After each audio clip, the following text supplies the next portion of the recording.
Vrindavan police ने 5 माह पूर्व हुई हत्या का खुलासा किया है। पत्नी और बेटे ने ही इस हैरतअंगेज वारदात को अंजाम दिया था। कालिंदी विहार कॉलोनी वृंदावन निवासी मनोज मिश्रा उर्फ आनंद दास के साथ आनंद दास वृंदावन के इस्कॉन में संघ कलेक्शन निदेशक के पद पर तैनात थे। स्वभाव से क्रोधी आनंद दास अक्सर छोटी छोटी बातों पर अपने बच्चों से मारपीट किया करते थे, जिससे घर के सदस्य परेशान थे। बीते 2 मई को भी आनंद दास ने अपने बेटे और बेटी के साथ मारपीट कर दी, जिससे गुस्साए बेटे ने उनके सिर में लोहे की रॉड मार दी और बेहोश होने के बाद गला घोंट डाला और बाद में मां के सहयोग से उनके शव को वैष्णो देवी मंदिर के पीछे खेत में जला डाला। घटना की खबर पाकर सर्किल के क्षेत्राधिकारी भी मौके पर पहुंचे। तब तक आनंद दास की पहचान कर पाना मुश्किल था। 5 माह में पुलिस ने जब कड़ी दर कड़ी जोड़ी तो पता चला कि हत्या करने वाला कोई और नहीं बल्कि कक्षा 11वीं में पढ़ने वाला आनंद दास का बेटा और उनकी पत्नी थे, जो उनके क्रोध स्वभाव के कारण परेशान थे। इस खुलासे को लेकर एसपी सिटी उदय शंकर सिंह ने जानकारी दी। वैष्णो धाम मंदिर के पीछे जंगल की एरिया में एक अज्ञात व्यक्ति की डेड बॉडी, जिनकी उम्र लगभग 42 वर्ष के आसपास थी, वो पुलिस को मिली। डेड बॉडी के पास से कुछ उनके व्यक्तिगत सामान मिले, जैसे कि चश्मा, उनकी माला और उनके चप्पल जले हुए इत्यादि सामान भी पुलिस को वहाँ से मिले थे। पुलिस ने इस घटनाक्रम की गहराई से छानबीन करी।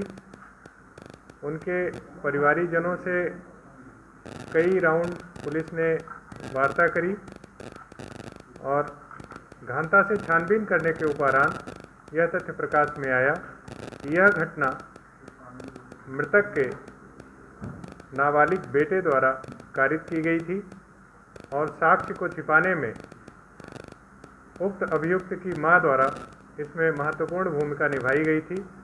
इस घटना में वृंदावन पुलिस द्वारा अनावरण करते हुए घटना में सम्मिलित दोनों अभियुक्तों को, जिसमें एक बाल अपचारी को पुलिस हिरासत में लेकर माननीय न्यायालय के समक्ष प्रस्तुत किया जा रहा है और घटना में सम्मिलित मृतक की पत्नी को गिरफ्तार करके माननीय न्यायालय के समक्ष प्रस्तुत किया जा रहा है। सर, क्या वजह रही हत्या की? किस वजह से हत्या की?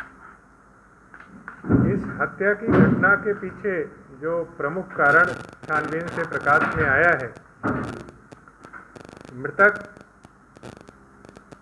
छोटी छोटी बातों पर काफ़ी नाराज हो जाया करते थे, क्रोध में आ जाया करते थे। क्रोध में आने के बाद वह अपने एक बेटा और बेटी की पिटाई किया करते थे, जिससे यह लोग अन्य परिवारीजन काफ़ी क्षुब्ध रहते थे। दिनांक 2 मई को सुबह जब मृतक का बेटा, जो लगभग 17 वर्षीय उम्र का है, वह घर के बर्तन लेकर पूजा कक्ष की तरफ जा रहा था तो उससे बर्तन के टकराने से आवाज़ आई। मृतक उस समय सो रहे थे, जिससे वह झल्लाकर उठे और बेटे को पिटाई की और अपनी बेटी की पिटाई की। इसी दौरान बेटे ने लोहे का एक राड उठाया और मृतक के सिर पर जोरदार प्रहार किया, जिससे वह बेहोश होकर गिर पड़े और जब गिर पड़े तो उसके उपरांत उनकी डेड बॉडी को बोरे में बंद करके ऊपर छत पे ले जाके रख दिया गया। उनका गला दबाकर छत पर पुनः कि किसी हालत में वो जीवित ना बचे तो पुनः गला दबाकर भी उनकी हत्या कारित की गई।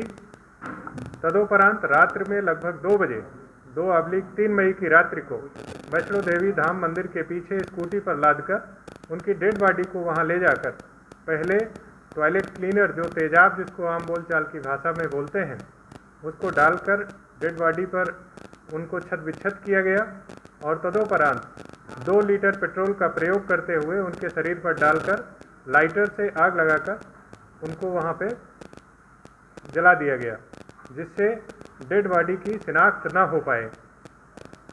और घटना में जो प्रयुक्त राड था, जिस कपड़े से गले को दबाया गया था, उन कपड़ों को घटनास्थल से दूर रुक्मिणी विहार कॉलोनी के पास छठीकरा रोड पर ले जाकर एक खाली प्लाट में अलग से ले जाकर जला दिया।